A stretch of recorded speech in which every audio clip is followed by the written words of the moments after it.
តបងប្អូនឥឡូវនេះយើងមកមើលប្រភេទប្លូកាបូនដែលមាន LED 120 វ៉ាត់ដូចគ្នាប៉ុន្តែស្ពេចថ្មនិងផ្ទាំងគឺអត់ដូចគ្នាទេចំពោះផ្លាតឡៃនេះ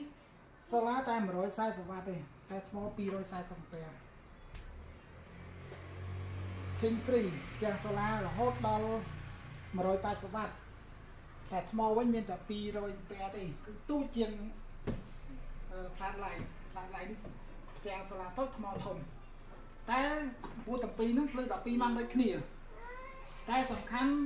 រយៈពេលភ្លឺខុសគ្នាដោយសារទីហោថា120 វ៉ាត់ចាប់ដើមខ្ញុំគឺបានហើយប៉ុន្តែអាច3ម៉ោងគឺធ្លាក់ហើយព្រោះផ្លាតឡៃប៉ុន្តែ King Free អាចបានដល់6ម៉ោងគឺបានធ្លាក់ហើយនឹងបន្តធ្លាក់រហូតដល់ភ្លឺផ្លាតឡៃក៏ដូចគ្នានឹងបន្តការធ្លាក់ទៀតរហូតដល់ភ្លឺអញ្ចឹង120 វ៉ាត់គឺបានតែអំពូលបើកដបងទេសូឡាណាក៏ដូចសូឡាណាដែរមិនមែនដើរថេរហូតទេគឺដបងគឺបើកពលីបានខ្លាំងហើយបន្ទាប់ពី3ម៉ោងក្រោយ3 4ម៉ោងហ្នឹងគឺធ្លាក់តាមកម្រិតដែលគេសិតមកគេសិតទៅតាមផ្ទាំងមើលថាអំពុកដូចជាពូទាំងពីរម៉ូតនេះគឺសិតទៅលើផ្ទាំងហើយពលីវាដោយសារថ្មវាធំណាកាលណាថ្មធំអញ្ចឹងគេសិតទៅលើរហូតផ្ទាំងកាលណាផ្ទាំងប្រត់ភ្លើងបានឧទាហរណ៍ថាផ្ទាំងសូឡា140 វ៉ាត់ឧទាហរណ៍ថាប្រត់ភ្លើងបាន100 អាំពែចុះអញ្ចឹងក្នុង12ម៉ោង LED នេះគេបែងចែកដល់ស្មើគ្នាទេទៅតាមម៉ោងគឺម៉ោងសរុបគេចែកឲ្យវាពីច្រើនបន្ទាប់មកធ្លាក់ចុះ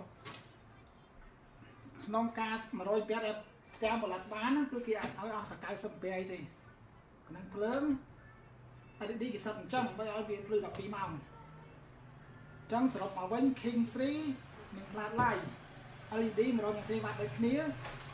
King Free ផ្ទាំង180 វ៉ាត់